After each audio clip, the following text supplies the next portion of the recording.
Good afternoon, everybody. My name is Crystal and welcome to my YouTube channel. As you may have gathered, I've come back home. I've been home since about 11:30 this morning. My appointment at the dentist was for 10 o'clock. I'd taken Max out really early for a walk this morning before the grass cutters got out onto the field, because I've just taken Max out for a walk at 2 o'clock and the grass has been cut, and I'd already taken Max for a walk at very early this morning. Alexa, what's the time, please?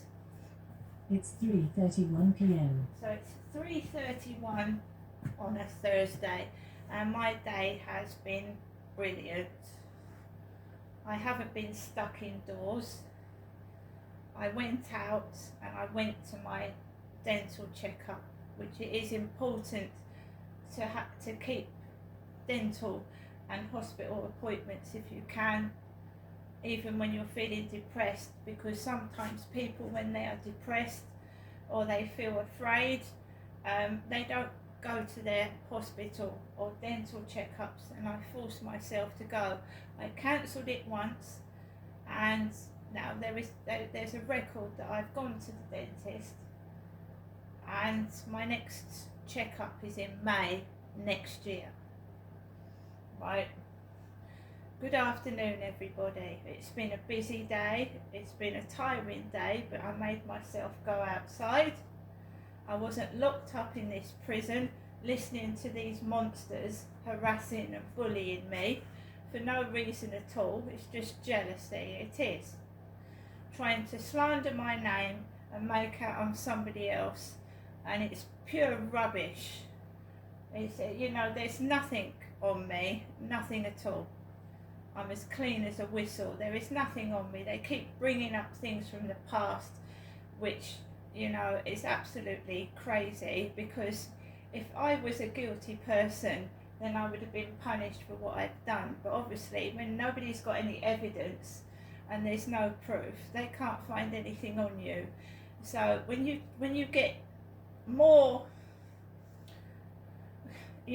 when more of the shit that's coming out and the truth is being spoken, they will try and hide it and expose it by making you out to be a criminal when it's them. So I just ignore them, smile and carry on. So I got the train this morning. I went to Rochester railway station. I bought my ticket using my debit card. Very nice lady behind the counter. And then I went on to the railway station and I waited for my train. And I didn't want to get to my appointment too early, so I took the second train to Chatham, which was going to Ramsgate. I got off at Chatham and I noticed there was a great big gap from the train to the step getting off, and you can fall down. I took the second train. My fault. Probably if I'd have got the first train, there wouldn't have been that much of a gap, but I almost had to jump off the train and avoid the gap between the train and the path. Then as I got off, there was 3 railway workers. I think it was 2 men and a woman, and the guy, he whistled with his whistle right near my left ear, and that's the damaged ear. It's damaged, and he blew the whistle really loud, really nearly almost into my right damaged ear. Guy with glasses. I didn't react to it. I just walked on, and then I got the lift up to the level where you put your ticket through the barrier. There was workers there, and I paid for my ticket, got receipts for everything, put the ticket through, machine took the ticket, walked out, and then I did a few photographs, and then I walked down to my dental appointment. When I walked in through the door, the receptionists, all 3 of them were ignoring me, the 3 females, I didn't demand attention, I didn't bang about, I just waited till one of them spoke to me, and then she told me to go upstairs to the therapy room. So I went upstairs to the therapy room, the seat was taken, there was a blonde woman with glasses sat on it, and I couldn't sit down, so I sat on the step. I sat on the steps. The woman that was in the therapy room, the dental assistant, she was very nice, very polite, very talkative. She was from Estonia, and she was polite, and we had a chat. I was kept waiting by the dentist for about 20 minutes, and he was an Asian man, and I've got all day long, so I wasn't going to get cross about that. Apparently my teeth are fine. There's nothing they can do with anything else, like the Guy's Hospital, whatever, the referral to the London hospital, I think it was King's College London, has not gone through. They've got no record of it. So I'll continue to suffer. Unless I get rich and earn thousands of pounds for treatment, I'm just going to, get fobbed off. So there you go. I didn't get cross, I didn't get angry. I went downstairs and I booked my 6-monthly dental checkup for next year. Walked out of there, and first of all I went to the Chatham post office. I had to put £40 on my gas, £40, and £10 of that is taken instantly for debt. £10, so I've really got just £30 on my meter. So I put by £40, £10 has gone straight back to British Gas for debt. I then went from the post office and I went to Primark to get my bits and pieces. Now Primark can be a trial with kids screaming and noise, and I just shut my ears to it, and I got exactly what I wanted. I'd written a list of what I wanted. Obviously I wanted to get a bear fleece, and what did I put down on here? Bear socks, bear fleece, bear pyjamas, because I'd seen them advertised on TikTok, but I ended up with the bear socks, Grinch pyjamas and a holly fleece, a mix match, but I'm happy with what I've got. From there I went to the pound shop, and I got some bits and pieces in the pound shop. Very pleased with that. Nice lady served me. Yeah, so, and then I went to the Demeltzer charity shop, and I've had problems in there before. Grumpy staff, miserable staff, but I ignored it and I just got my bits and pieces. I got what I wanted, and that's the main thing. Came out of there, nipped into the newsagents for the Sun newspaper, which is obviously covered Liam Payne's funeral. May he rest in peace, and just leave the poor guy to rest in peace, and his poor family that are suffering at this moment in time. Just leave the guy to rest in peace and leave his family alone. It's heartbreaking when you lose a child. It really, really is.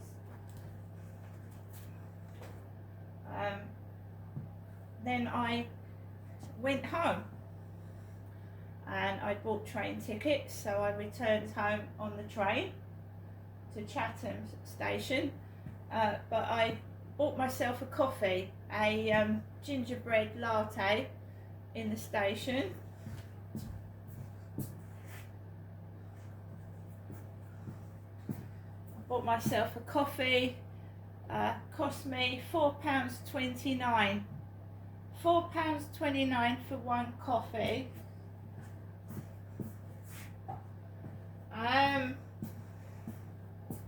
I I get brain fog. I need to stick the train ticket to me, like pin it on my jumper or something, because when I go out, my brain fog, completely forget where I've put everything. That's why I have to keep checking. I've got my purse, I've got my tickets. Oh my God, I'd lose everything if it wasn't. I have to keep checking. So I got onto the train, got off at Rochester Station, got into the lift, went down the stairs, and I went through the barrier because my ticket was there.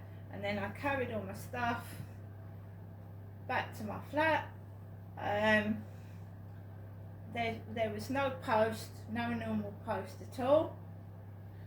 I came into my flat, and obviously I was happy to see Max, who was fine.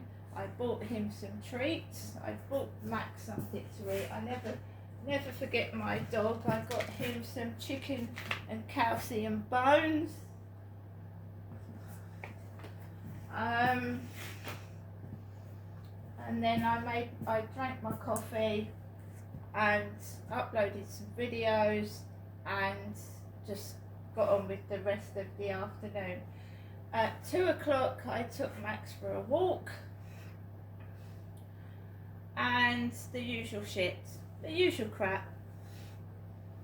My father Derek has been dead for 3 years. My dad had long curly grey hair. My dad was 75 when he died. He had heart arrhythmia, he had COPD, and there's no way that my dad at nearly 80 years old would be living in a flat by himself.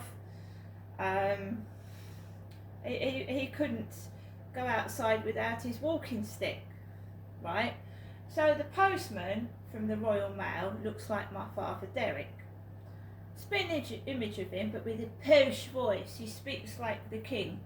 I have a parcel for you. So he's got a very posh speaking voice. My dad sometimes used to put on a posh voice when he spoke to people on the phone. So the postman looks like my father. When I go up to walk my dog, guess what? The Rolf Harris van is outside the Rochester Riverside office. The white van with R. Harris in blue letters. Right, so, you know, I didn't see it when I first went onto the field. I saw it when I came off.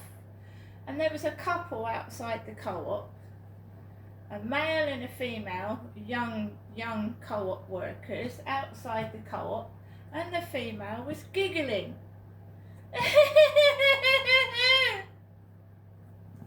She was. So I've been out, and there are people out there that are nice and polite. But when I get back to where I live, all this crap starts. This shitty bull crap starts. The crap starts. So I just smile, because you kill them with kindness, because they want you to be angry. When you're happy, they are miserable. When you are okay and you smile at them, they scowl at you. The bullies scowl. Don't like it when you're happy. They want you to be miserable. Anyway, I get back into my flat, and I've been speaking to my mum. I checked up on my mum. I'm checking up on my mum to see if she's okay. I rang her this afternoon. She hasn't been to the dentist in 20 years. And the Derek lookalike rang my buzzer.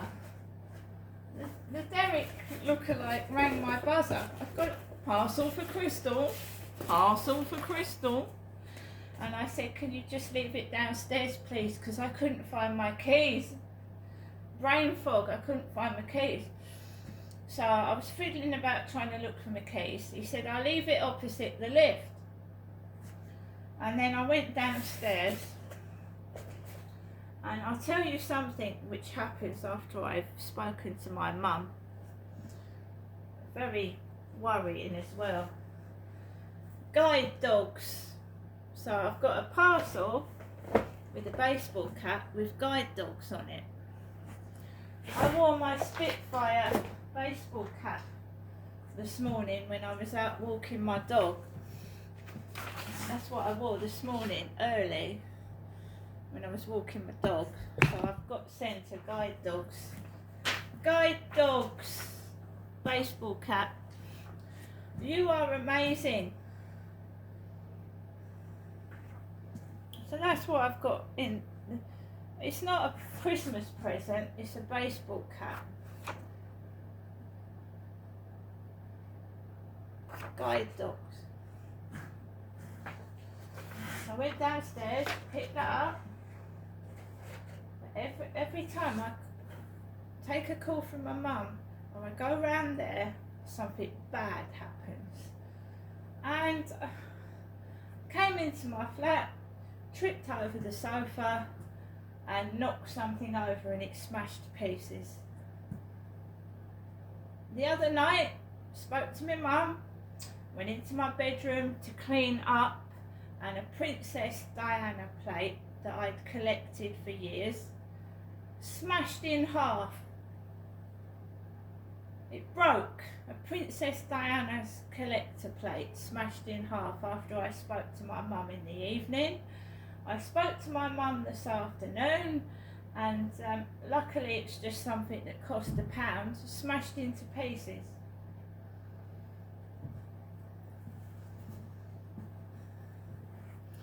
And that is what happens after I speak to my mother. And Jennifer isn't Derek, she's my mum. So I don't know who they're trying to make out is Rolf Harris, but as far as I know, Rolf Harris was a man, he was Australian, and I grew up with him as a kid because he used to sing, "Tie me kangaroo down, sport, tie me kangaroo down," and he wobbled a board.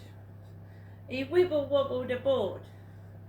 And it's so ridiculous because it just seems everyone is being labelled a pedo. Everyone. So I don't particularly like seeing anything with Rolf Harris on it, and I'm sure other people don't either. See you later.